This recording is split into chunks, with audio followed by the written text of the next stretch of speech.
Good morning, everyone. It's great to see all of you that came early, 9 o'clock, to Jerusalem.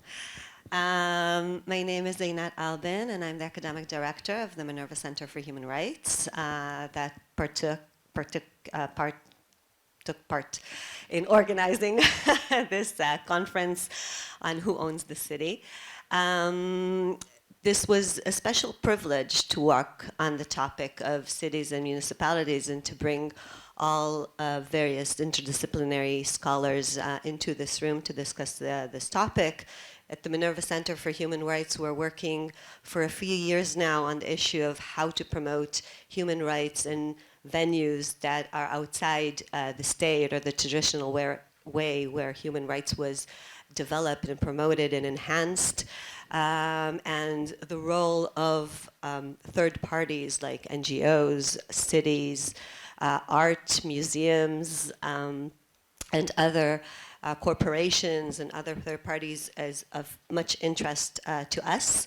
Last year, we had a conference on transitional justice in the city of Lod.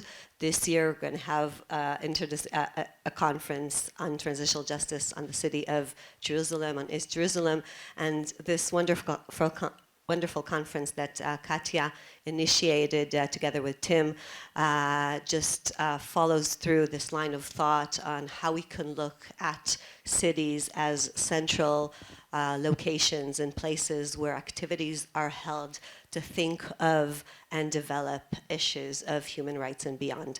So I want to thank Katya and Tim for approaching the Minerva Center for Human Rights to organize this together with us. I want to thank all of you for taking part and coming here. And I want to thank the center's staff for their wonderful work on organizing this conference, to Dani, Nofit, I don't see her, Michal and Anat Mishali, who also came today here to help us. Thank you all. And Nofit. And I would like to invite our Dean, Professor Tomer Brody, to give his remarks. Thank you. So good morning, everyone. Thank you, Einat. It's a pleasure to open this conference. It's already opened. Just looking around, of course, there are many friends, old friends. In fact, some of us consider this a kind of reunion of a previous program at the Minerva Center of Human Rights Under Pressure, which is a doctoral program. So, you know, most of the backbenchers here are people who are at the forefront of study of cities, the right to the city, etc., and participated in the program, but nevertheless in the back row. But okay, we'll talk about that later. So who owns the city?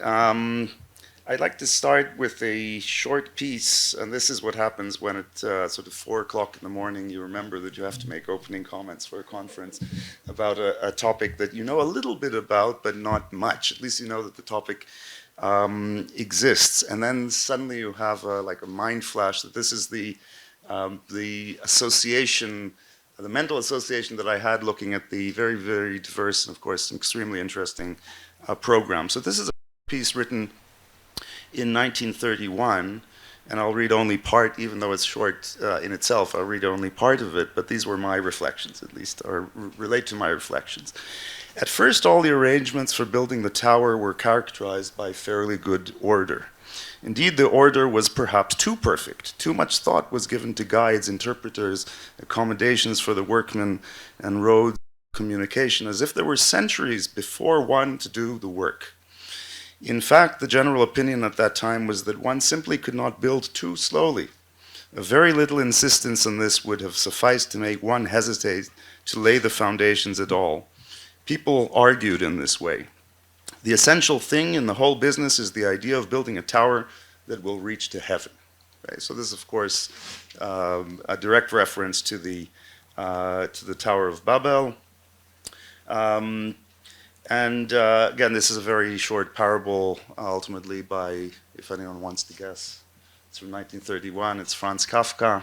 And it ends in a typical manner of Kafka. All the legends and songs that came to birth in that city are filled with longing for a prophesied day when the city would be destroyed by 5 successive blows from a gigantic fist. It is for that reason that the city has a closed fist on its coat of arms. So, and indeed, it's called the Stadtwappen, or this short piece is called the Stadtwappen, or the city coat of arms. And it might be a bit off topic, but to me, this reflects something about the mixture of the concept and idea of a city where we have visions of divisiveness, visions of harmony, visions, of course, of citizenship sharing the same etymology.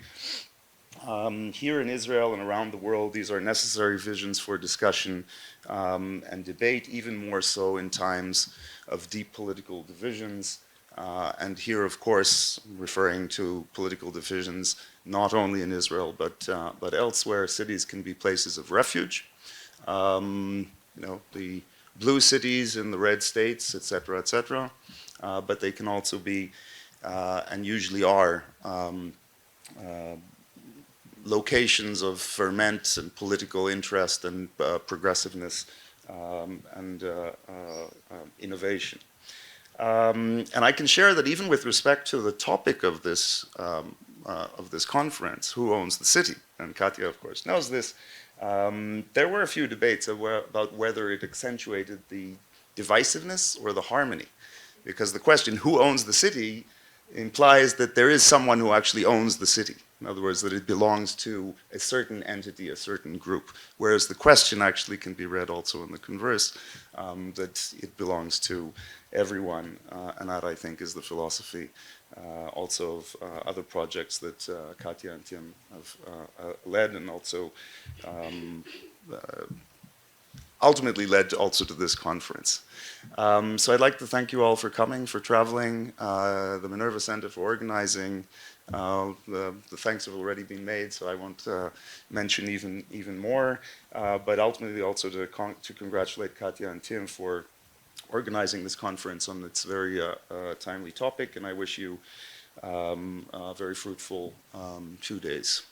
So Katya, du bist am Zug. Ja? Thank you very much, Tomer. So good morning. Hello, everyone. No, better. Very happy to see you all here, and very excited to have you all here in this room. Yes, again, thank you, Dani and Nofit and the Minerva Center for making this happen. This conference is, in a way, special, I think. Mostly we meet, in academic settings, on conferences. We usually meet our own academic circle, people we know, or at least most of the people we already know, and sometimes are also good friends with, which is very nice. It's like a social event. And as you know, I had not met almost any of you before yesterday night, and most of you also had never met each other. Which of course does not prevent us from becoming friends from now on. But actually our idea was to invite scholars from different disciplines, from different countries, to find people working on similar topics and tackling them from different angles, different perspectives, and thereby to give a chance for a real, enriching, surprising academic exchange, one that really creates new perspectives, maybe even new connections and collaborations. So I'm very much looking forward to getting a glimpse of how each of you perceives cities in his or her research, and let us have a wonderful conference. Okay, good morning, and for those of you who I've not met last night, I'm Tim Schnittgurke. I'm a photographer from Germany, and forget about the Schnittgurke, just call me Tim, that's easier. I'm rather thankful to be here, and most of all, I'm thankful that you all are here. And we're here to talk about cities and the people who inhabit them.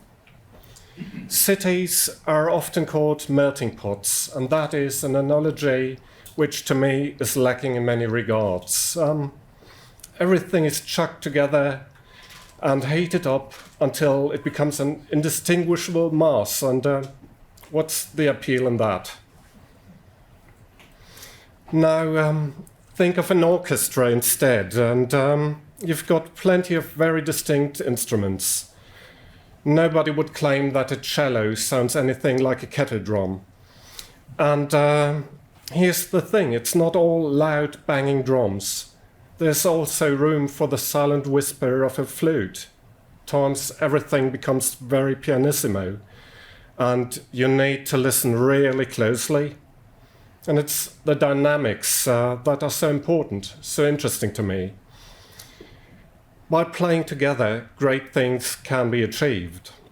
And in the same way, we are all here from different backgrounds, from different cities, from different countries even, in Jerusalem, to talk, to listen, and to exchange ideas. But I'm really looking forward to that.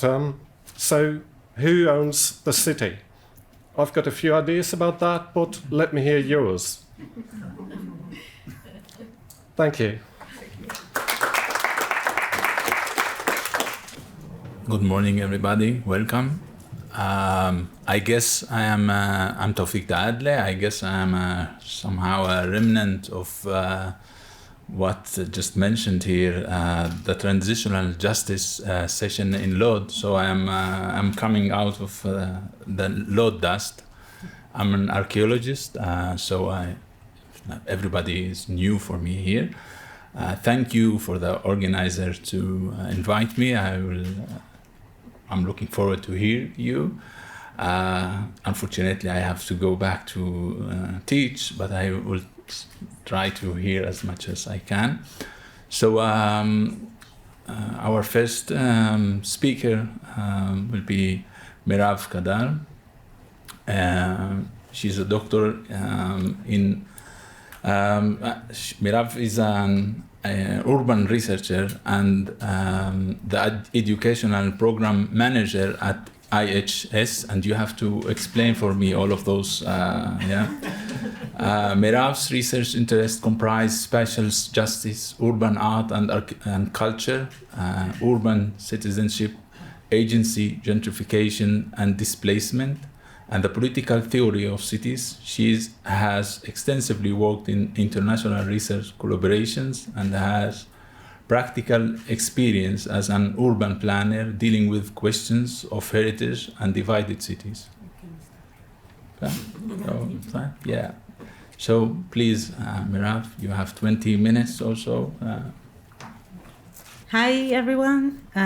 Okay, but I'll start by saying thanks, Katya, for inviting me, and thank Katya and team for organizing. And I'm really happy to be in a conference organized by the Minerva Center as a Minerva Center veteran.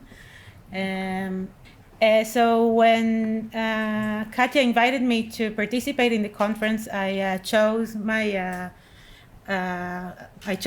title for this presentation, which I stand behind because I think it's sexy and it sells well. But actually, I think I will show you a bit of this project, which is not necessarily all what is in the title.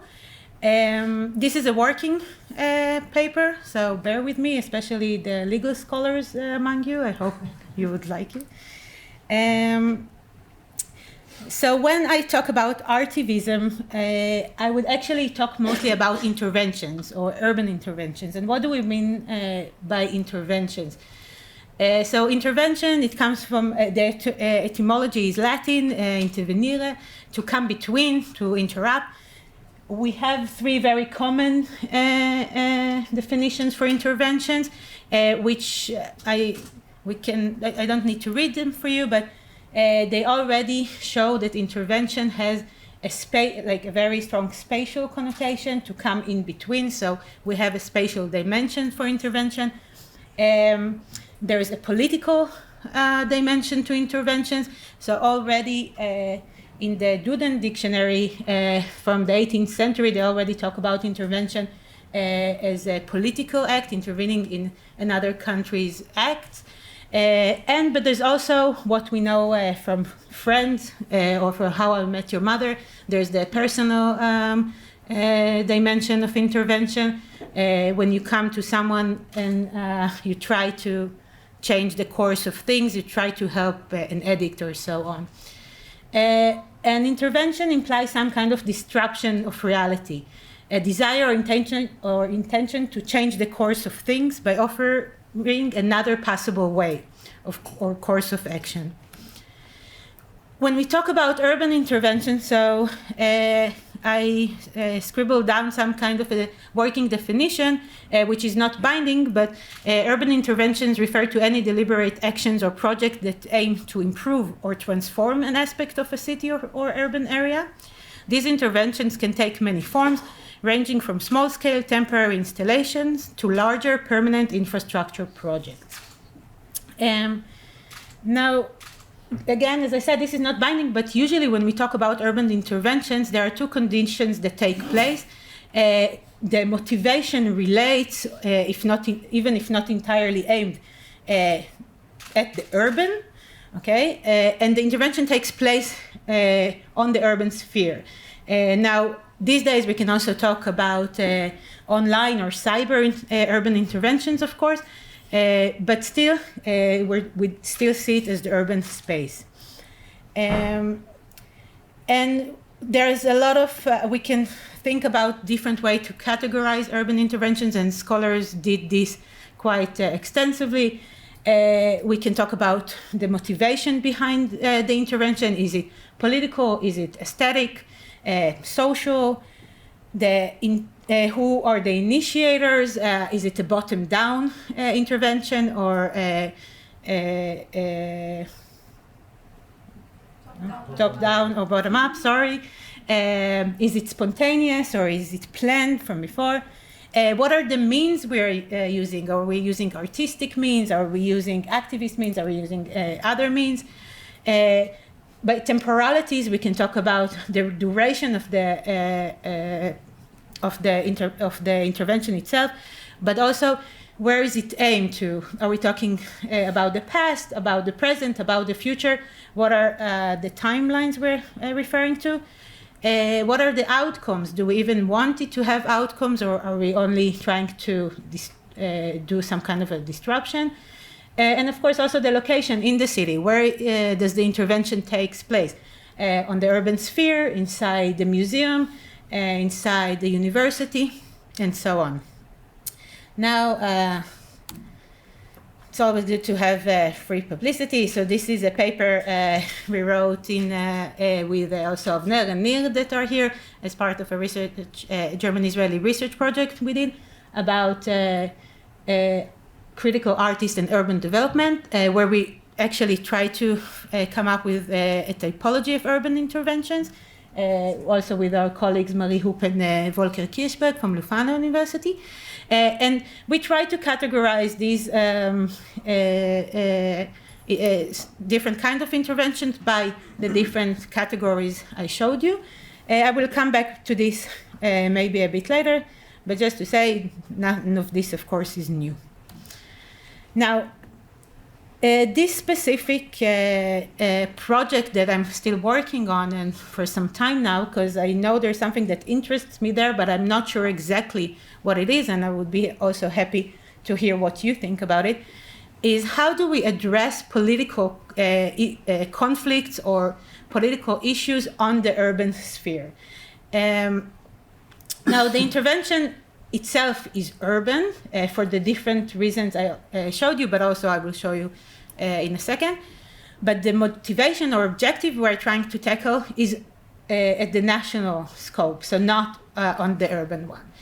And more specifically, because I'm looking at 3 interventions in Tel Aviv Jaffa, so how does this change when the conflict is still ongoing? Okay, so this is not a past conflict like arguably in Ireland or in South Africa and so on, but the conflict is ongoing as we speak, as we know.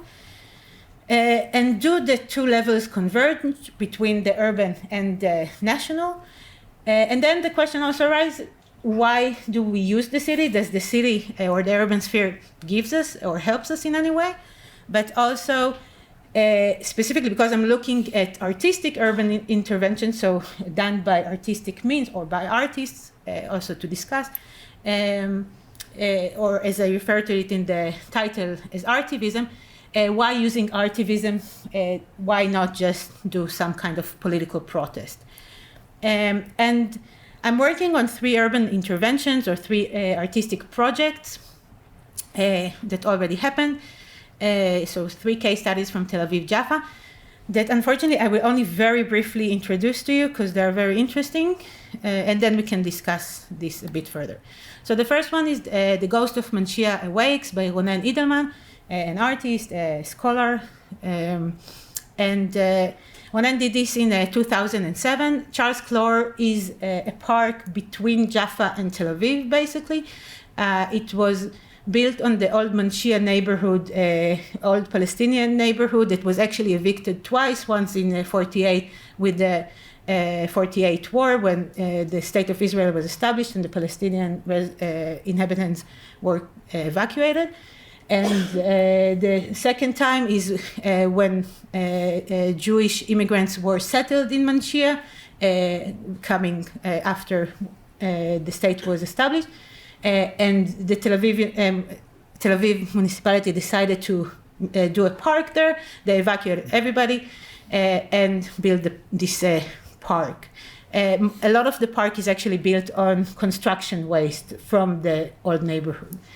And in 2007, so this is, I mean, it's already 15 years ago, but also not that long ago. Most of the people that lived in the area did not know that before there was this nice park, there was actually a Palestinian neighborhood on the same area. And Ronen, who was already an artist and an activist, had lived in the area, decided to do this project where he took this football field chalk markers and basically in a 5 days performance, he marked the master plan of the neighborhood on the park itself.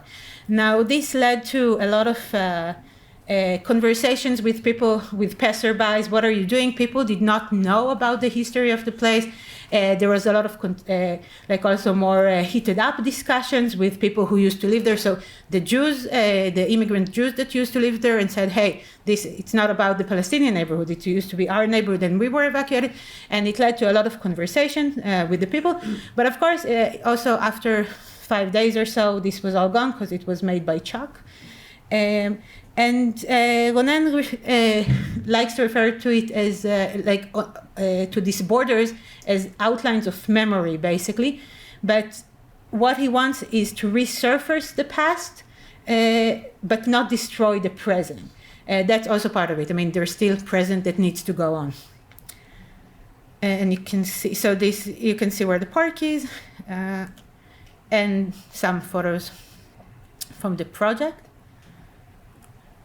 The second project is It's Us or Us by Ze'ev Shoshke Engelmeyer. Probably most of the Israelis here know the figure very well from the latest demonstrations. But Ze'ev Engelmeyer is an animator. He also teaches in Betzalel. And he had a comics figure called Shoshke. And at some point, he decided to bring this caricature or figure to life. This is the blonde woman down there. And he did it once it was an artistic project, but then during roughly that area, which was it was 2018, it was the municipal elections in Israel, and it was a very heated municipal elections, and the Likud party, the right-wing party, also now in power, had a very contested campaign, where the campaign said it's us or them, basically, referring mostly to the Palestinian residents of Israel, but also to, for instance, refugees and asylum seekers.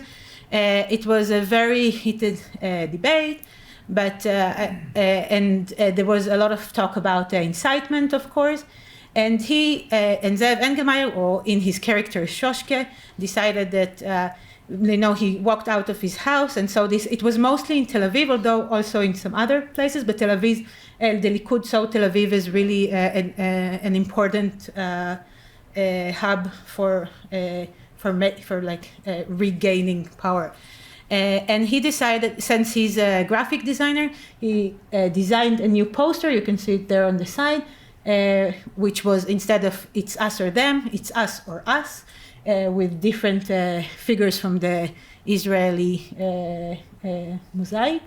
And he just went out, he printed it, because that's what he does in life, and he went out in his Shoshke costume and started putting these over the advertisement.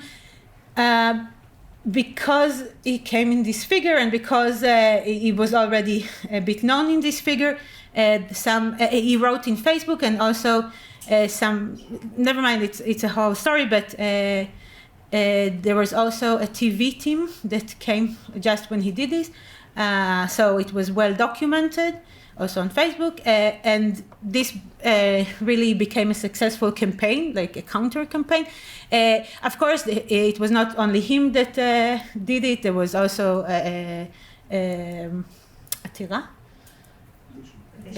petition to the municipality to take these off, but it worked at the end.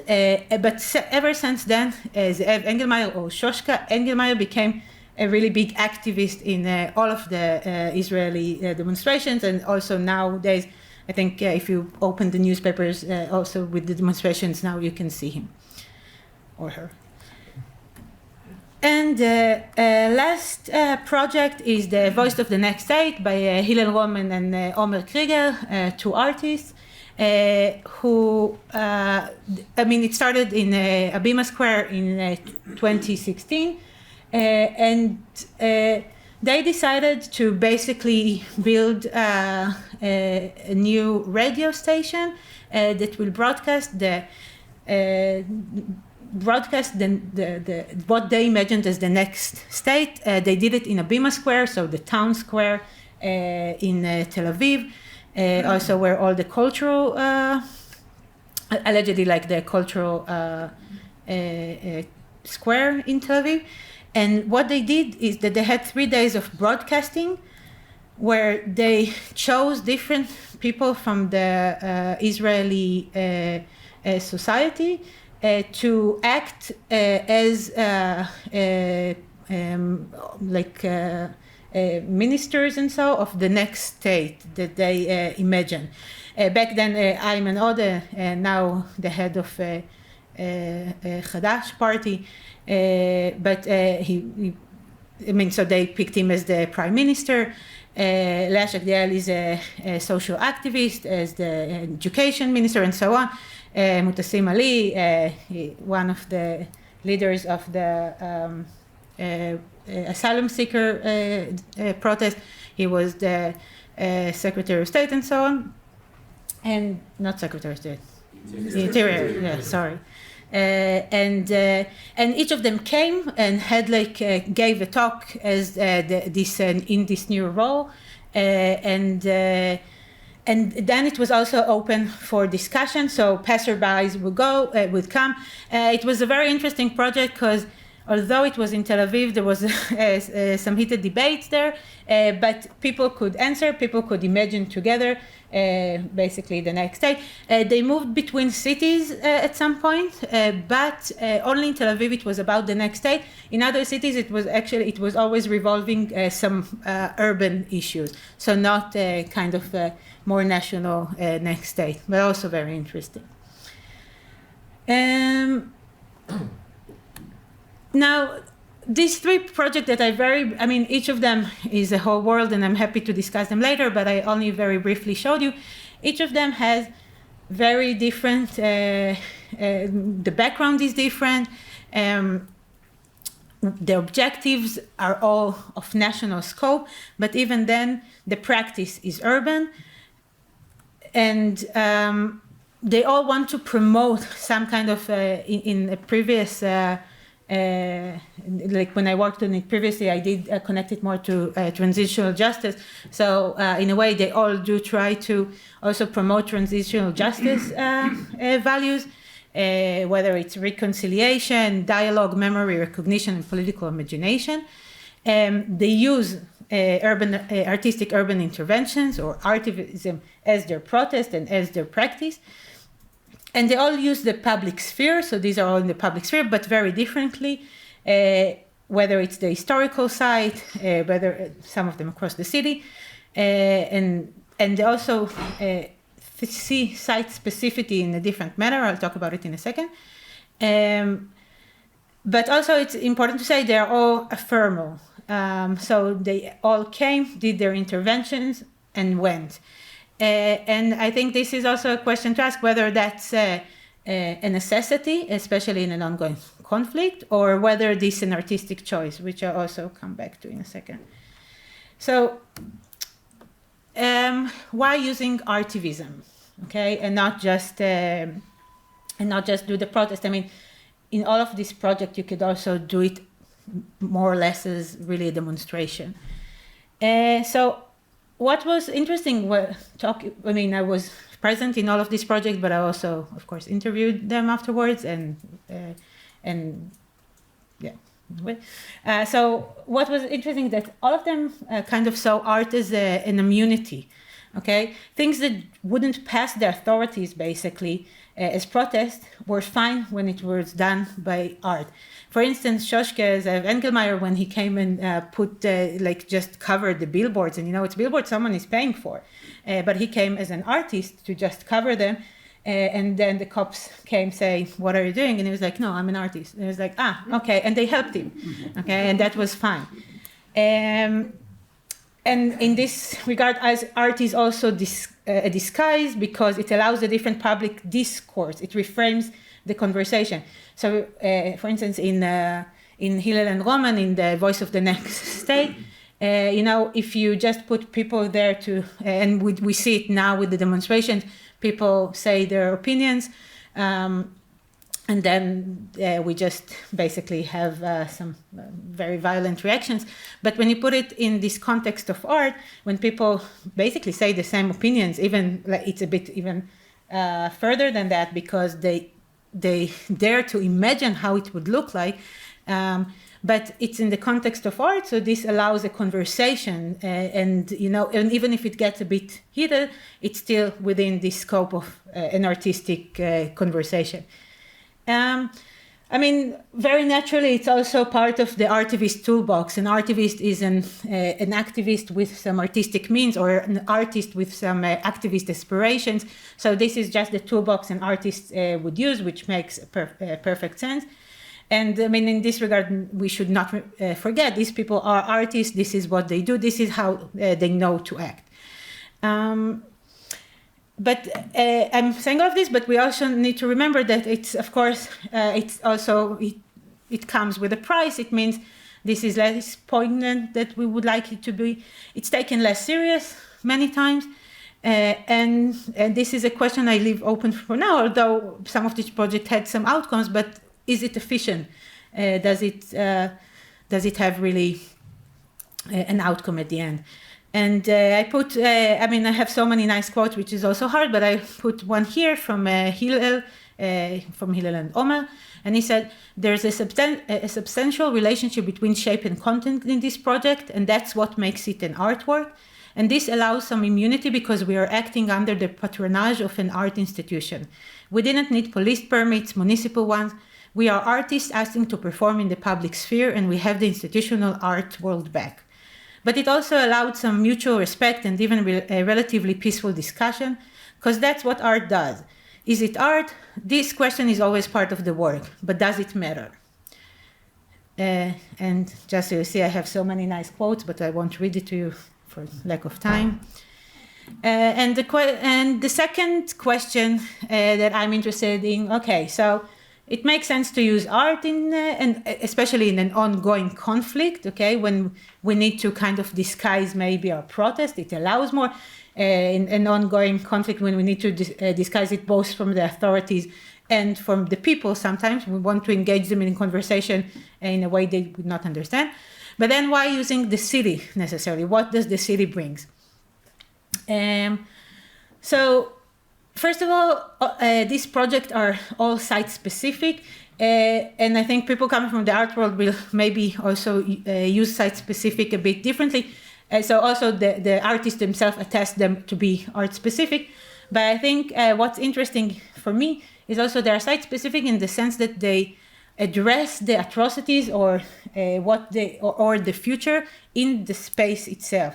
Okay, we're not talking about a problem that occurred somewhere else. We are talking about it where it occurred, which is also part of the ideology of direct action, basically. Secondly, scaling or rescaling. There are better chances to make some kind of an impact when you scale your protest. 5? Less. Okay, fine. No, that's fine. And maybe also interesting, and I know also a lot of the people here working on it. We're talking about the city versus the state. So the city in this regard is an enabling space to do these things because the city's authorities are more open, especially in some cities. I'll talk about in the next slide. But also for the artists, this is their home. Okay, that's just what I know. They're working in a familiar environment, which makes the process possible for them. And also, I wrote here contextualization. So we're personalizing the conflict. We're bringing it back home, YIMBY, if you want. Yes, in my backyard. When we're talking about so in this case, the Palestinian Israeli conflict, this is not something happening across the green line. This is happening here in our backyard, and we need to address it here in our backyard. And just to again, a lot of beautiful quotes. If anyone want to read at some point, I can do it in the break. But just here, Shoshke, when he says it adds a lot of energy and meaning when you're fighting for your home. Okay, that's also so. It also has the personal dimension, of course. But then, and this is where I end. Avner is sitting here, so this one is for you. But of course, it's not just any city that you can do it in, the spirit of the city or the intrinsic logic of the city. But the city itself also will have an impact of how this process is shaped, or like how the protest is shaped. It's not a coincidence that this project I show are from Tel Aviv, Jaffa, and not from Jerusalem. No, that's not that there aren't projects in Jerusalem, but for instance, Shoshke was not banned from performing in Jerusalem because one of the city council members, a religious person, said this is hurtful for the feelings of the public, a naked mannequin, basically. And so on. So this happens in Tel Aviv because Tel Aviv is enabling, because it's the liberal city, because this is where most of the these artists live. So they just practice where it's easier for them. But it also has a catch because we're convincing the convinced ones. Tel Aviv is the liberal city, so we are performing to the liberals. The liberals are all happy. And so on. This relates to another paper from the same project, but so Nir and I coined it like the bubble within the bubble, so the artistic world bubble within the bubble of Tel Aviv. And it's not clear if this has like a ripple effect beyond. And in this regard, the advantages of using art on the cityscape doesn't necessarily transform between cities and might be just the outcome of one city. And I will end in this because I see Tawfiq there.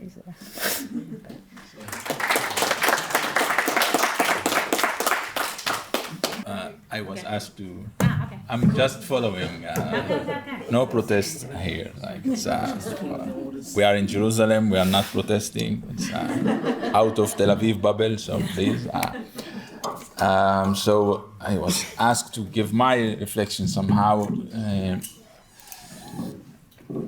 It is. Let's start with the public sphere. Like it's. Again, this is a Tel Aviv bubble, as you can understand. Public sphere where in Jisr al-Zarqa or Kfar Qasem, or even in Lod, where you maybe have to go to the highway to demonstrate, and then you are I don't know, conducting a terror attack on Shoshke and playing with art. The identity of course, of the artist. If I will apply sticker on the wall and the police, he doesn't have to ask like my identity. He can see it just looking on me, and he will immediately arrest me. So and this happened. So it's not just talking about fiction. Regarding Manshiyeh, from like my point of view, it's a good case. Lucky Manshiyeh, I have to say. You have there at least like just two layers, one of destruction and now an open park, which is nice. You can come and do your art there. Other cities that I'm working on, like they have at least three layers: destruction, an open space, let's say, then an ongoing destruction of the remains.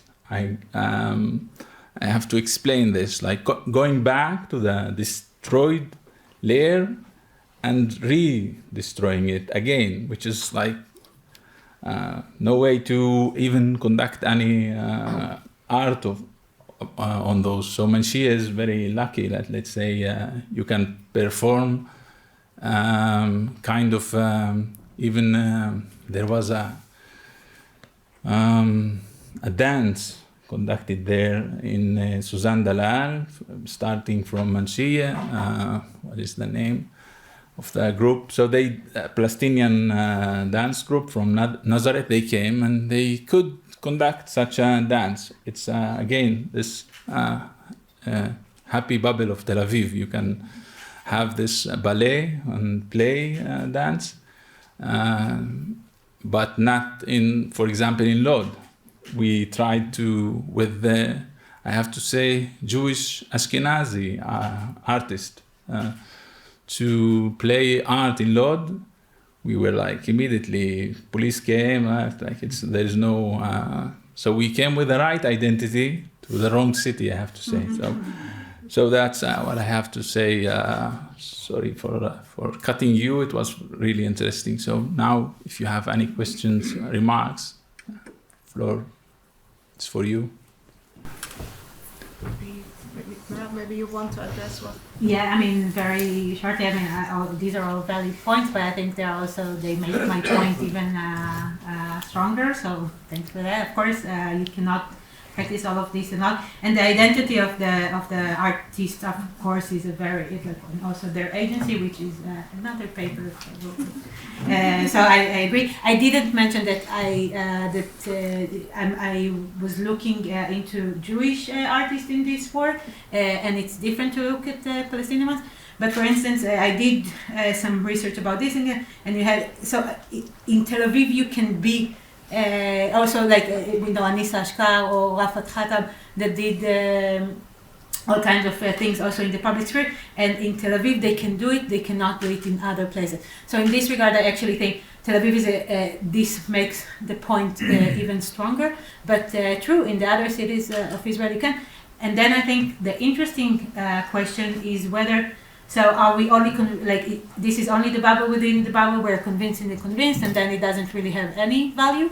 Or do we still see value in this practiced in Tel Aviv? Does it have any ripple effect? I would argue yes, but to what extent, I'm not sure.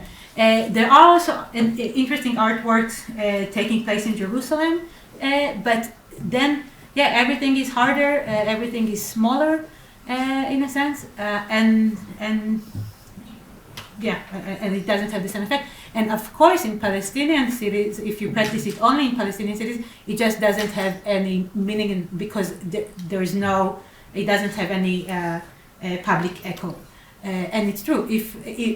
And then the city loses also the meaning. You need to go out of the city to be shown. Yeah. But that's another issue. But thanks. Yeah, but this is really before. Yeah, this is really related to what is happening now in Israel with those demonstrations. They come to us Palestinians, why you are not participating? We don't have this practice. Where we couldn't do in the past, like doing that in our villages or cities, so people are not aware or using this. Yeah, It's a practice and a privilege. Yeah.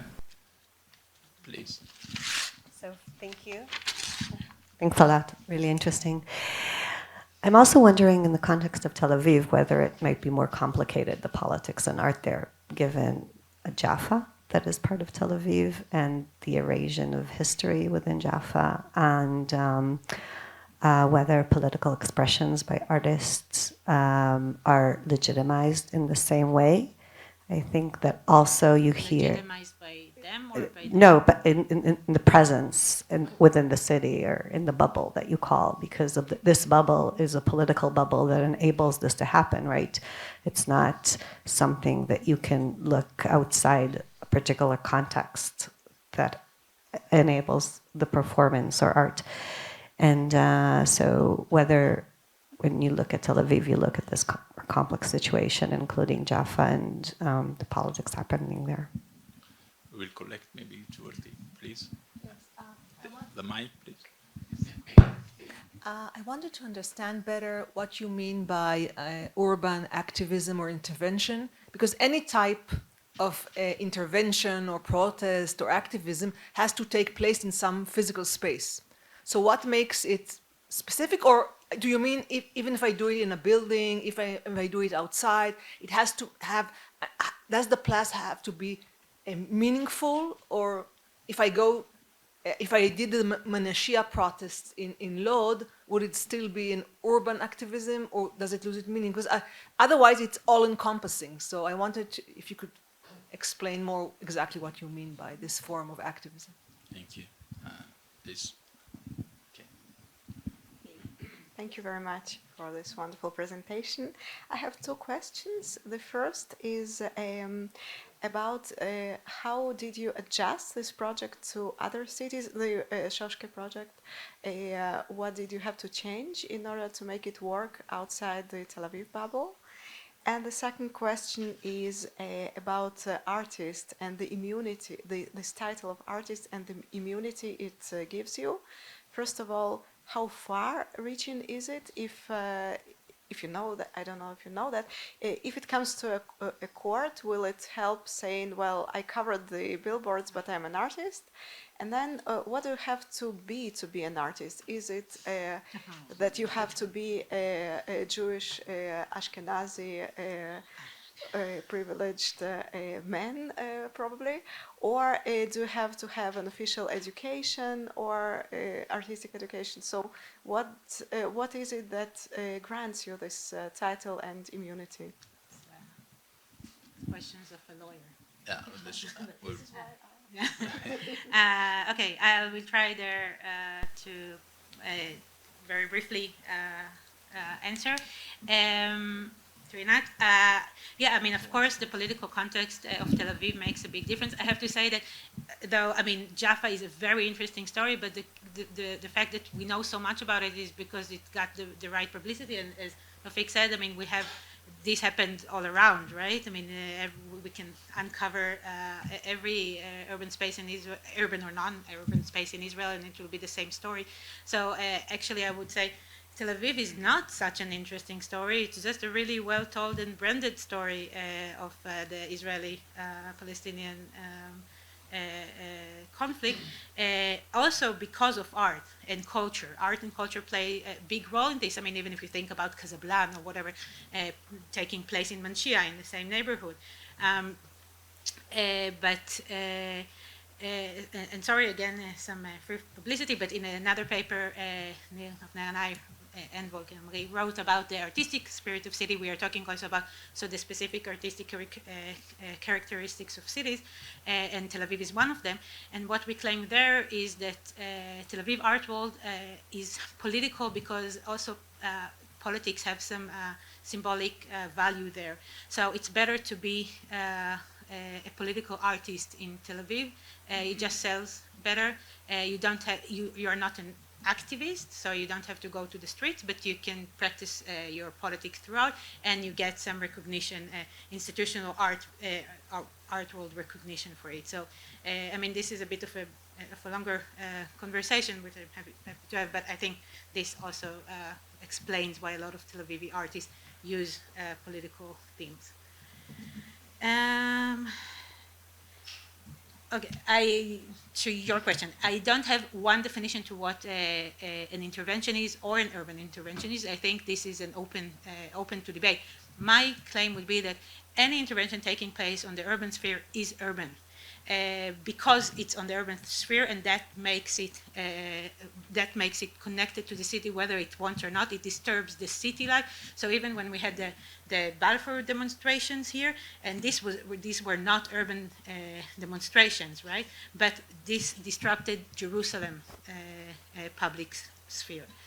So I would argue, yes, anything that is happening in the urban sphere is urban, and it's an urban intervention. It will be an artistic urban intervention if it uses artistic means.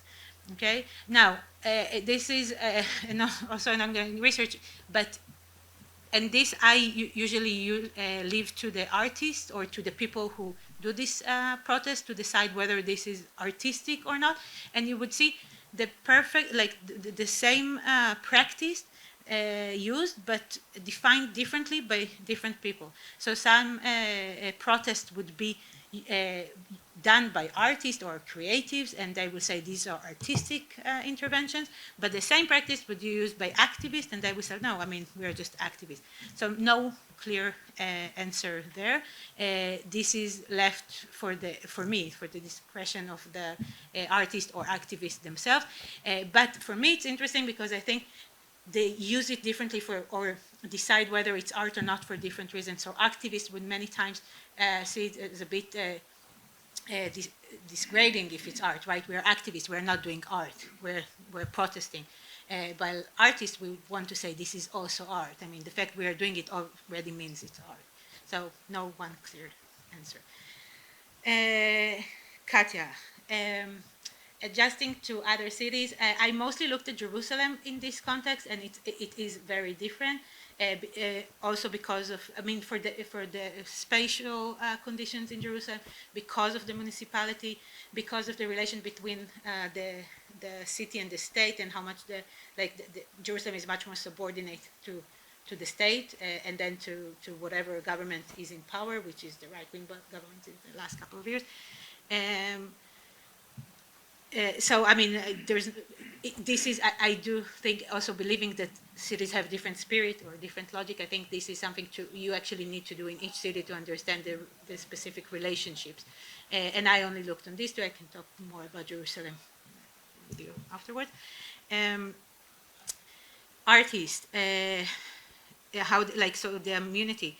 How far-reaching? It's not. I can't tell you exactly. I can tell you that it goes quite a long way. I can tell you that it differs between Germany and Israel, for instance. So in Germany, you can do much more as an artist if you can prove in court that you are an artist. Now, I mean that I actually know because my partner is a lawyer, so I know we have the case. But then you need to prove you're an artist. And then you need to, and then who is an artist? So yeah, if you come with a diploma for an art school, you are an artist. While if you just claim you are an artist, so I think legally I cannot answer this question, but I think that and it is a bit spontaneous. I mean, it is a bit random. But for me, someone who says he's an artist is enough. But of course, if you go to court, that changes. And I think what I learned, and that's not just from this project, I mean, some interesting street art project in London, for instance, but it's also a bit about just claiming the authority of art. So if you stand in the middle of the street with a white overall, like a onesie, and paint, and police comes and you say, no, I'm a street artist and I'm painting here now, usually they would let you go. That's fine if you claim the authority. Of course, if you put on your hoodie and you do the graffiti, then you if you're doing it on the run. And that, I think, is a very interesting. I think Yeah, thank you very much. And we can continue by the end of this panel. So thank you, Mira.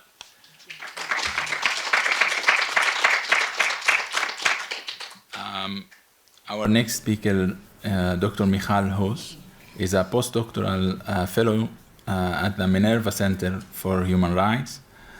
She researches spatial injustice and struggles dealing with urban planning, the right to the city, and spatial informed pre-transitional justice.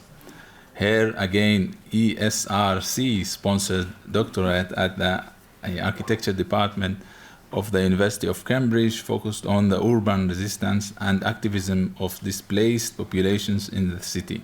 She has set up numerous workshops on radical cartography in and around gentrifying spaces and migration detention centers, and is involved in numerous activism initiatives that seek to promote accountability and justice in Israel-Palestine. Please, Michal. Thank you very much for this introduction. So, thank you for the introduction. First of all, I would like to thank the Minerva Center for Human Rights for having me this year as a postdoc fellow, for organizing this conference, and to Katya and team for organizing this conference, and for allowing me to join at the last minute as a co-organizer, which is very kind, and to thank everyone for being here. We are really excited to have you, and I'm really looking forward to continuing these debates that we already begun. So I'm going to continue on the theme of interventions in the city. And here I'm going to talk not about appropriating the authority of the artist, but of the tour guide, the city expert. And I'm going to move us from art to vernacular creativity. And I will be talking today about, I'm going to try in 20 minutes to present my entire PhD research. So good luck to you and to me. Which investigates how refugees deconstruct urban public memory with its spatial configurations through guiding or participating in city walking tours. So the starting point for this project had to do with a public discourse. So although the phenomena of displacement cuts across various cultures, geographies, times, across generations, not necessarily even involves the crossing of borders, as I will be talking about today, I identified a very prevalent public discourse that focuses on instances of border penetration and frames displacement as through moments of crisis. And I believe this contributes to the reduction of forcibly displaced people, either as victims in need of humanitarian aid or a threat to the national state. And I chose these images here because I think they really visually encapsulate this reduction that I'm talking about. Okay. And within the literature on this phenomena, I identified two key approaches. The first focuses on the international laws, ideologies, and global as well as national power dynamics that shape it or responses to this phenomena. And relevant debates identify a rise in national populist discourse that frame displaced people as a threat. And also debates show how this translates into policies that seek to exclude and scrutinize them. Another very key strand of analysis studies the spatial layout and material condition of these policies of scrutinization and exclusion as they translate into camps, borders, and detention facilities. These discussions provide morally and empirically significant insight into the institutional failures at our current moment to protect those fleeing war and prosecution. Yet paradoxically, they reproduce the focus of the public discourse on moments of crisis, national security and sovereignty, and the administrative aspects of refuge, often at the expense of refugees' own voices. And a more constructual analysis of the causes and impacts of this phenomena. So in my research, I try to advance the state of the art through moving beyond the edge of the state to the urban everyday, considering cross-generational impacts and causes of displacement, and producing research that is grounded theoretically and methodologically in the acts of agency of refugees. And by theorizing how refugees reclaim the city and its heritage, I also contribute to debates on urban mobilization around the right to the city. We'll be talking about this a lot today, but to give a brief summary, we are talking about the right to use urban space and to live in the city as free and equal inhabitants. And as I will demonstrate in my paper today, the tours I research expand the parameters of who belongs to the city and the depth of the geotemporal interpretation of the city and the right to the city. So just a quick note on the empirical context for my research. So I focus on two cities, Berlin and the officially named Tel Aviv-Jaffa municipality, that encompass multiple and prolonged histories of migration, displacement, violence, and division. And in terms of the focus on heritage tours, these are public performative events that weave together time and place to produce an accessible and interactive narrative. I therefore believe that they provide an exemplary opportunity to study the exchange between refugees' agency, memory, the city, and its architecture. And in analyzing these cities and their memory politics through the novel perspective of refugee-led walking tours, my research offers insights which are also relevant to other cities, I hope, into how to renegotiate urban heritage and identity, to extend belonging and political participation in the city, and to promote processes of transitional justice and accountability. So a quick note about my methodology. There's a lot more to say, so you can ask me about it later. Walking is both the research topic and a method for this paper that relies on extensive walk-along ethnography, which, as the name implies, means being on site and walking and moving around. I joined dozens of walking tours between 2017 to 2020, interviewing tour participants and documenting tours through artistic methods such as mapping, drawing, and photography. And I also did walking interviews with tour guides about the process of designing their tours and how and why they use this tactic, or intervention, which is an appropriate word as well. And as existing studies demonstrate, walking ethnography can help us illuminate on-site layers of overlooked memories and reveal important insights about how urban places are used, navigated, and contested.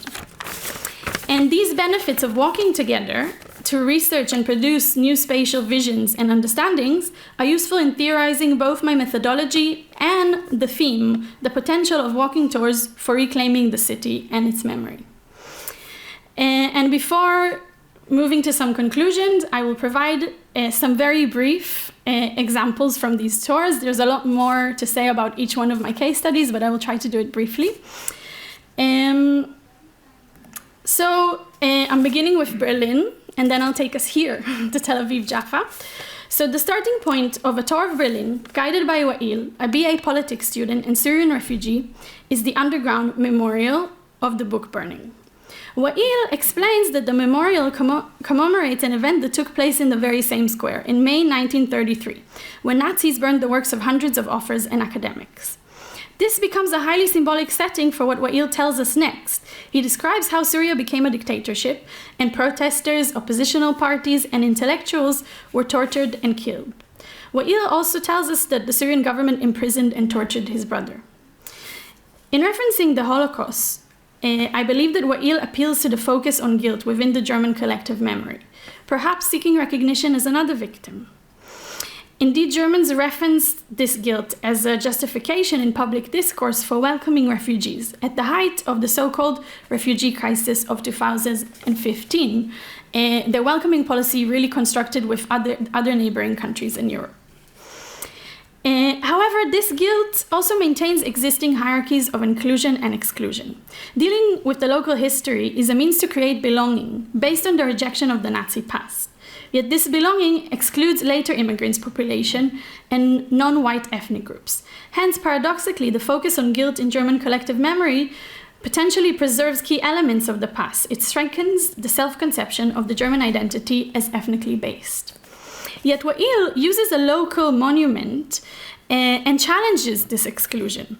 Instead of visiting German memory landscape as a guest, he waves his own perspective into it, turning it into a site for transcultural commemoration, relevant to different times and places. As he states, the good thing about Berlin is that there are a lot of monuments and they're close to each other. And you can look upon the story you have on this monument, and then you can come up with your own personal story. Creating a story, creating a tour. So like Michel de Certeau and his famous wanderer figure, through which he designates walking as a tactic for pedestrians to inscribe urban tales, Wael equates the art of storytelling with the art of walking, for which he rewrites the city and its memory lanes. Invoking another chapter in Berlin's traumatic legacy, during a tour guided by Yasmin, an urban planner and refugee from Syria, we visit the permanent exhibition space of the Palace of Tears, that served before unification as Friedrichstrasse, sorry if I'm mispronouncing it, a railway station, custom and passport checkpoint. Yasmin explains that the name Palace of Tears refers to the tearful partings that took place on site between Western visitors and East Berlin residents who were not permitted to travel to West Berlin. She notes that she can relate to the German suffering, since borders, divisions, and departure constitute important and painful signifiers in her own life story, and tells us about the journey she made to arrive into Berlin. Yasmin also leads us to the Memoria Urbana Berlin, which commemorates the Bohemian Bethlehem church that was destroyed by air raids during World War II. Yasmin notes that it was originally built in 1732 by Bohemian refugees to thank the King of Prussia for welcoming them into the district. In much of the discussion around the arrival of refugees into European cities, they are referred to as homogeneous entities, erasing long-existing ethnic, cultural, and religious diversity. Yasmin deconstructs this assumption, demonstrating that Berlin's locality is informed by various transcultural trails and communities, and the traces and intervention they left in the city. In Yasmin's own words, I think this mirroring is a good way to show. This is nothing new. This is part of history, part of human development. People move. A tour participant tells me during one of these tours, I'm from Berlin and I did not know any of the things Yasmin taught us about the buildings. It is nice to know that there is a long history of welcoming refugees in the city. By appropriating the city walking tour, Yasmin and Wael challenge national and static notions of locality, place, and belonging, as well as the official division between locals and guests, as they play out in urban spheres and in tourist industries. Another tour participant captures the importance of the tour's tactical appropriation of the city. She says, for me it is very interesting the way she found a way to appropriate the city. It's my city, my story, and I know about these places. All that is very powerful. It is always such a struggle. I am an immigrant myself in another country. It is a special moment when you feel that the place you are living in is also your place. So, in contrast with the tours in Berlin, where refugees pave path in a new locality, the tours I researched in Jaffa internally displaced Palestinians, retraced and erased Palestinian urbanity and the local trauma of the Nakba, which refers to the uprooting of Palestinians from their homeland to make space for the formation of Israel, over 78% of mandatory Palestine. The names, stories, cultures, and worlds associated with these places were also occupied, and the remains of Palestinian cities such as Jaffa were dispossessed and emptied from their histories of socioeconomic development and cosmopolitanism. So, Hassan Bek Mosque, a prominent feature among the high-rise buildings of Tel Aviv, very near to where we looked at before in Miran's presentation, actually. is the meeting point for a tour with 20 participants, facilitated by the organization Zochot, which promotes awareness of and accountability for the Nakba among Jewish Israelis and seeks to promote processes of transitional justice. So our tour guide Omar, a second-generation internally displaced Palestinian, explains that the mosque was once the communal heart of Jaffa's coastal Manshia neighborhood, and it is amongst its only remains, escaping the fate of the surrounding buildings that, as Merav mentions, were partly destroyed during the 48 war and fully erased in subsequent waves of demolitions as part of Israeli regeneration plans. Along such noticeable sites of remains, we also visit ruins that are hardly identified to an untrained eye. As we walk along Tel Aviv's scenic seafront, we learn that the rocks to create this place were taken from the mountains of ruins of the destroyed Manshia neighborhood. That's stop 2 on the map, you can see. By emphasizing the current unmarking and appropriation of these ruins, Omar visualizes an officially omitted history and the ongoing history of its omitting. As he says himself, we invite the public to see a place that was lively until 1948. There were people and buildings, and to review its conditions today, to get an impression of a process that this place has undergone, mainly by state officials, and to observe its conditions today.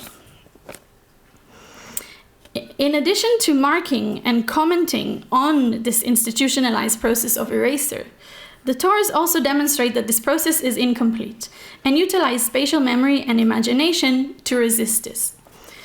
For instance, as we walk past a large tourist frame placed by the municipality to invite people to take a framed panoramic photo, Omar places a photograph of Manshia that was violently erased from Tel Aviv cityscape on top of the frame, as such temporarily rewriting the controlled urban tourist landscape. And the fact that these tours are very temporary, they don't leave permanent marks, maybe speaks to what you were mentioning before about the identity of who leads them and what sort of intervention certain people can facilitate in the city. Tour participants photographed this gesture, forming a collage that links past and present, erasure, and commemoration. During a walk-along interview, Yusuf, a third-generation internally displaced Palestinian from Jaffa and a history teacher who uses walking tours as an interactive way to inspire his students, young Palestinians, to learn about their history and identity, which is not fully acknowledged in the Israeli state curriculums that they are taught. So he explains that the feeling that his city is continuously being pulled from under his legs saddens him and pushes him to be more of an activist. In an example of this ongoing disappearance, we visit the location of a former Palestinian factory to see its original sign that remained intact. However, upon our arrival, we discover that it is hidden by a construction site, and the building is soon to be erased altogether. You see how they flattened the narrative, Yusuf says, and adds, I keep living in fear that it will all disappear. We sneak into the site to photograph the building. In the context of the Israeli systematic rewriting, this cataloging of spatial elements also works in a future-orientated role of archiving. Further demonstrating how processes of regeneration and gentrification are explicit in the continual erasure of Palestinian Jaffa, at another stop, Yusuf asks, have you heard of the old Jaffa hostel? Everyone loves it, but there is the sad story here of identity blurring, since it used to be a Palestinian home. And the topic of gentrification in Jaffa can be the theme of an entire talk, and I'm not going to elaborate on it, which is part of what I'm doing now in my postdoc research. Further demonstrating how, throughout the tour, Yusuf points at beautiful buildings that testify to the rich cultural Palestinian life of the city before 48, including theaters, cinemas, banks, and postal services. Emphasizing Jaffa's cosmopolitanism as another feature of its urbanity, he notes how the buildings display an array of urban architectural influences, ranging from Egypt to Syria and to the German Bauhaus style. Utilizing walking to illuminate the enduring links between the past and the present of the city, these tours articulate a demand, or tour guides articulate a demand through these tours to be acknowledged as inhabitants who have a historic right to the city, and also have a right to commemorate their urban heritage. So very briefly, I won't have time to elaborate. I'm going to move to the last case study that I researched. which are tours that take place in South Tel Aviv, the former borderland between Jaffa and Tel Aviv, a site of ongoing institutional neglect, and the current home of Eritrean and Sudanese asylum seekers that have begun arriving into Israel since 2008 and remain here mostly without an official status as refugees, because usually the state has not processed their asylum requests. So in this case, the collaboration of refugees in the tours amounts to delivering a testimony. Through it, they turn their traumatic life memories into a public political performance to claim the legal and cultural recognition that is actively denied from them in Israel. Moreover, many Israeli politicians and in mediated debates, these refugees are often named infiltrators, which is in fact a memory-loaded term referencing in the Israeli collective imagination Palestinians who entered Israel to try and return to their homes or carry out terror attacks. So the idea is to associate them with what is constitute in Israeli society as the ultimate other. So this demonstrates how the local memory, culture, and the local conflict impacts the reception of asylum seekers. Yet through the tours, they also appropriate the memory culture. For instance, by performatively referencing the Holocaust survivor testimony, which is a very dominant Israeli pedagogical tool, as we have seen this week, which was Holocaust Memorial Day in Israel. And as Barik, an asylum seeker from Darfur, activist and MA student in politics, tells tour participants during his testimony, the history of the Jewish people is my personal story. He then describes how militias supported by the Sudanese government burned his entire village and killed his sisters and grandparents. This mixing of memory culture creates a bond and solidarity between Israelis and African refugees. Yet it also challenges and expands the official script of the local memory narratives by questioning the Israeli privileging of its own sense of historic victimhood and by suggesting a more transcultural mode for commemorating the Holocaust. As well as addressing the reason why they had to flee their homes and retelling their journey into Israel, testifiers also talk about their experiences in South Tel Aviv and stress that the government directed them to this marginalized part of the city, which is in fact another symptom of its association with what constitute as the urban other. And of course, their arrival has intensified ongoing problems. Besides these testimonies, the importance of the guided tours is that they use associative details, such as the smell of flowing sewage or decay and overcrowdedness of housing, to present a story of institutional and planning discrimination against the south of the city. And I won't have time to go into detail about this, but it's very interesting how they do that. So therefore, Barik explains the purpose of these tours. What matters to me about South Tel Aviv is that people think we are the problem in South Tel Aviv, that we caused the crimes in South Tel Aviv, the drug dealers, and that residents of South Tel Aviv, their children cannot go to the parks.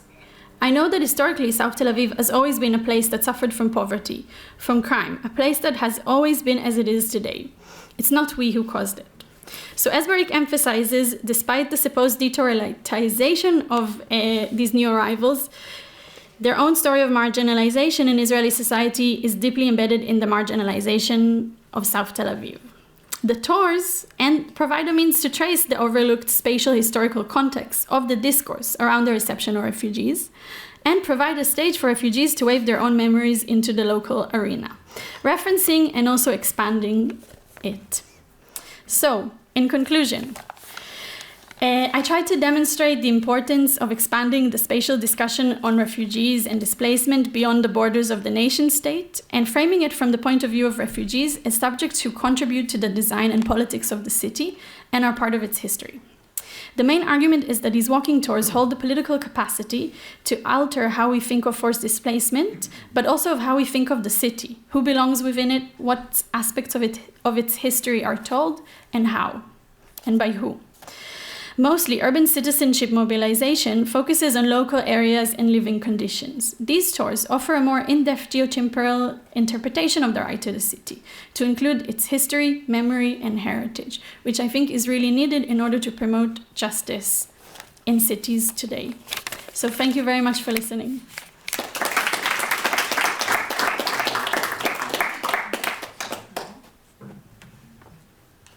Thank you, Michal.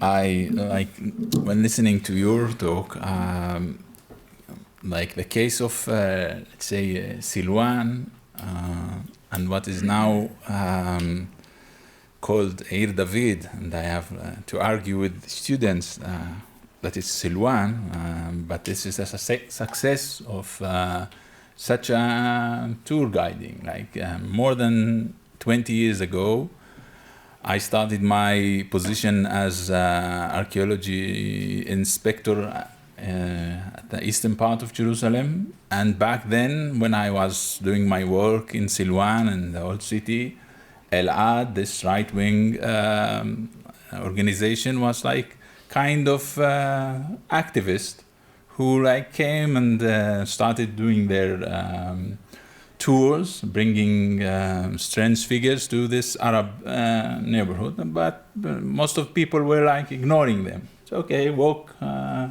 wherever you want. And they were somehow even pushed by the municipality, we can say, like your last example, to the poor neighborhoods. Nobody cares about East Jerusalem. And suddenly, like in certain point, Elad is a powerful player in East Jerusalem, and it's not only leading tours. It's Elad is now building East Jerusalem, let's say, underground and above ground, and even now we have cables coming under their organization. On the other side, and then I will not read, but I have from yesterday and on my WhatsApp and correspondent with Emek Shaveh, the guys who are leading tours, alternative tours in Silwan, and they came up to present an alternative, let's say, narrative.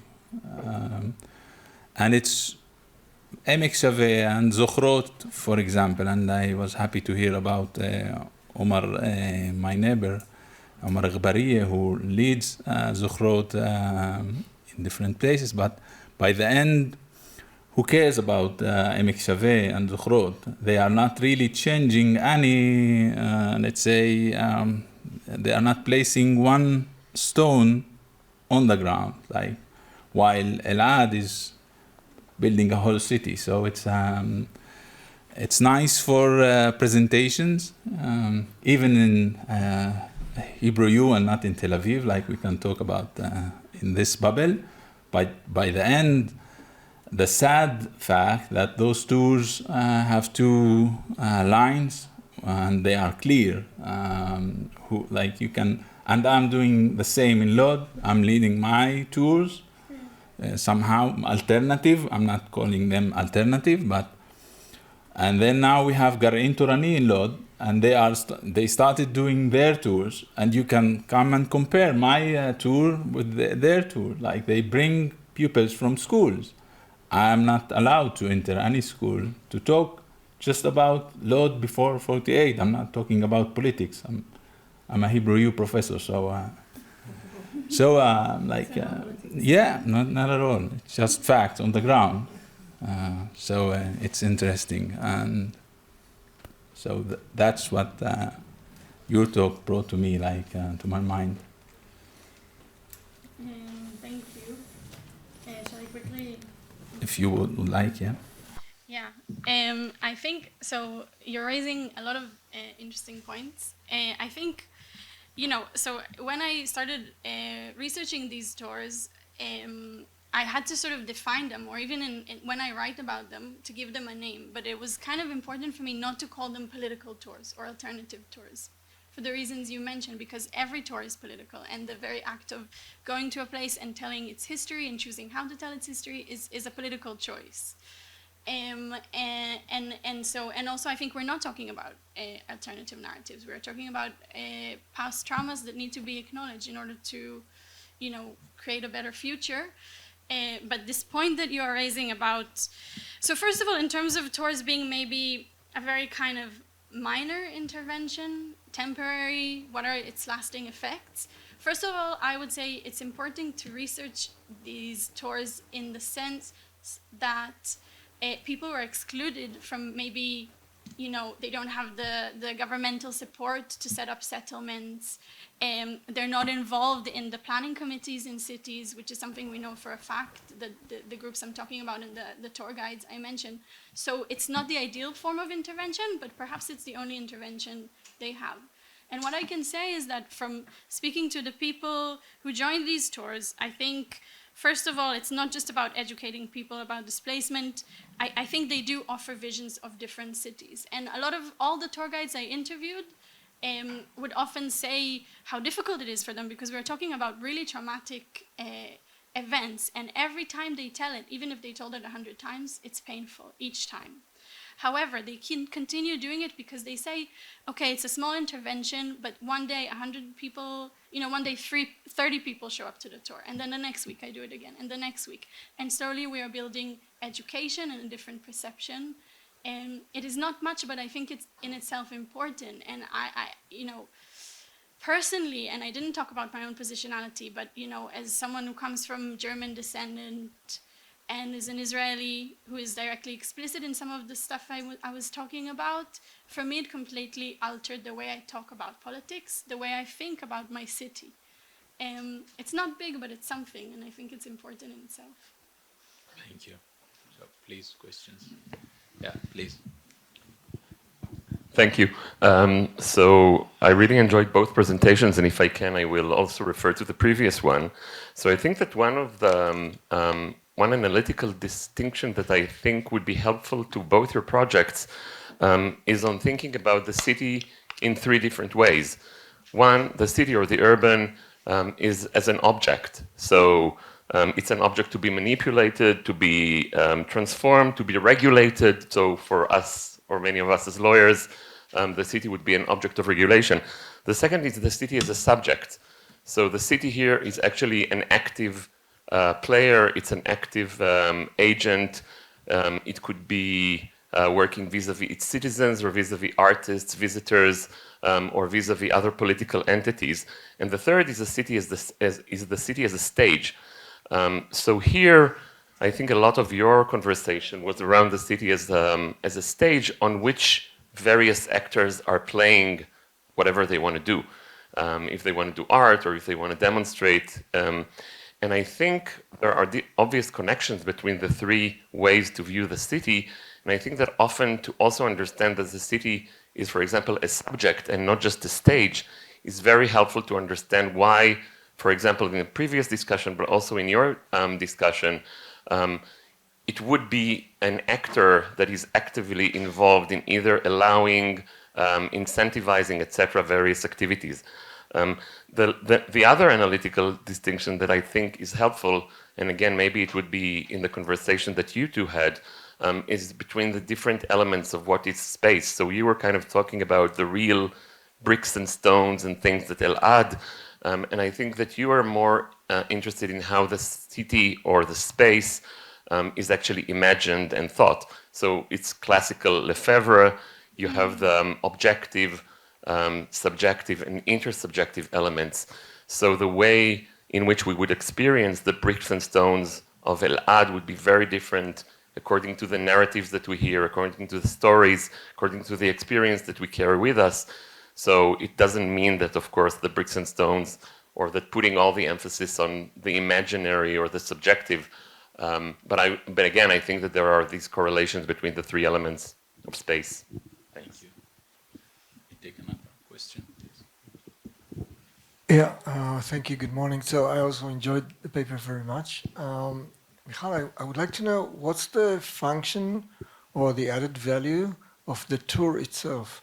I mean, if you look at the conclusion, this could be reached by a very good book or by producing a video or any other means. So what is it in the tour itself? Why does it transform people's views better than any other means? Thank you. Any other questions? Yeah, please. Thank you. It was very interesting. I wondered, just kind of association that I had, what is the role of this type of walking tour in the development of the city? And what I mean I was reminded of my own experience when I first visited Berlin, which is also my grandfather and my father's hometown. And I was really impressed by the fact that I didn't need a walking tour.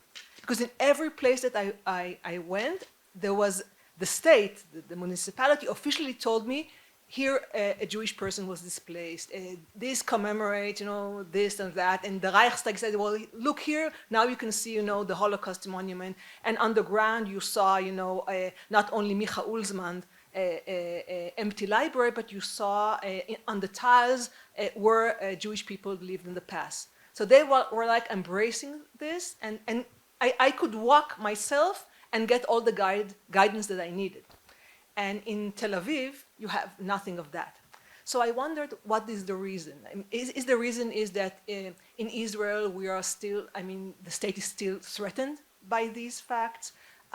We are still in conflict, whereas in Germany they are not threatened by the Jewish coming back and getting back. So maybe these walking tours are like in intermediate development of the city, and in the future the optimum state will be that these walking tours would not need to exist because the city itself would have all these milestones in the various places. So that was one question. Well, optimistically speaking. And the other question for you, it was interesting that when you had those maps about the different examples of tours, so you gave the city, the length of the tour, in kilometers and in time, but you gave also the temperature. I couldn't help noticing that in the Yafo example, it was 34 degrees centigrade, whereas in Berlin, it was a very nice, mild 15. So I wondered whether, when you tell us about the temperature, it's just another fact, or it has some impact on the analysis, because, walking 3 hours, 34 degrees, it would affect how I would experience, even what I'm being told on the tour. So I wondered where it was something that you make of it, of the temperature. Yeah, please. You have to understand that this is your coffee time, so just. So just a small remark. First of all, thank you. It was really illuminating. I want to tie your presentation to the topic of the conference and who owns the city. And I'm thinking about it in different layers where we can think of this question. First of all, in regards to scope. So how many of these tours are present in comparison to other tours, other presentations? Are there very limited in their ability, their storytelling? What is the function? Another layer. What is the function within the city? So they pose a new narrative before people, 30 this week, 30 the other week.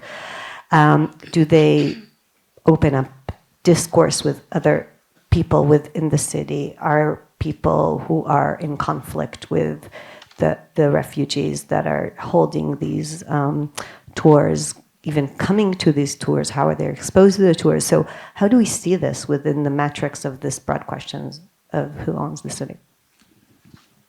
Maybe last one back there. Sorry. Yeah, thank you for the presentation. It was great. And it's great to see the city where I live in Berlin for the last 14 years, so to see it from that perspective. And I think my question sort of links to the last one, which is, how about these tours, let me put this really provocatively, how about these tours just filling a niche in the market of tourism?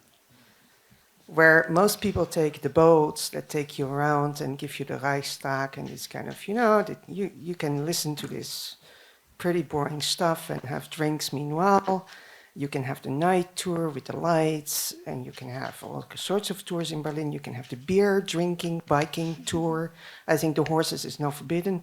So this is one of the tours.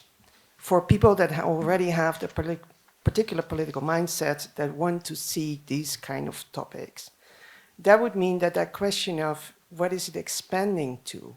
What is the relevance of those tours for that question? Who owns the city? I think is still pretty open for me. And I wonder what you have to say to that from the perspective of your research.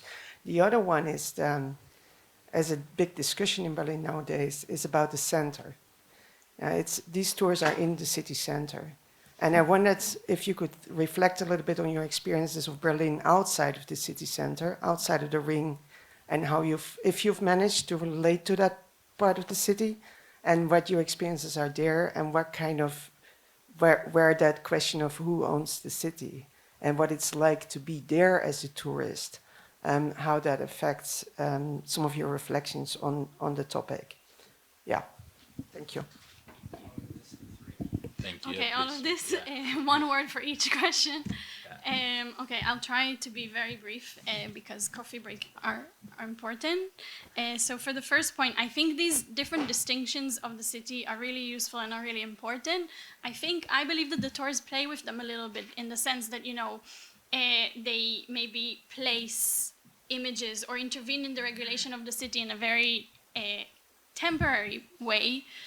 In terms of the city as an object versus the city as a stage, I think, I did this PhD in the architecture department, and one of the conclusions, recently there's greater debates about kind of what makes architecture political, and, we're kind of trying to get out of this conception of buildings as just a backdrop for politics. And often when these debates happen, people bring in the production of how, for instance, which bricks were used to build the building, and workers' right. It can mean so many things, and it can be broken apart into so many things. But what I tried to say is that also the performances that happen around these buildings, ruins, memorials, are also parts of their politics. And here we have the stage. So it is very useful, and thanks for pointing that out. And also the comment about the imagination of the city and versus the actual physical environment. Again, I will say, and it also links to other questions that were raised about, what is the role of the tour. I think this imagination process, if it happened in a classroom, wouldn't have been as successful in altering people's conception as it is when it happens in the public space. And for me, now, whenever I walk past the coastal area, I see it differently. So it changes. So again, I know it's a minor intervention, but I think it plays with these two aspects of the imagination and the actual materiality of the city in a really interesting way. And therefore, I would like to suggest that to processes of testifying to wrongdoing, dealing with traumatic histories, the place itself, the setting, buildings can be really important actors in this process. And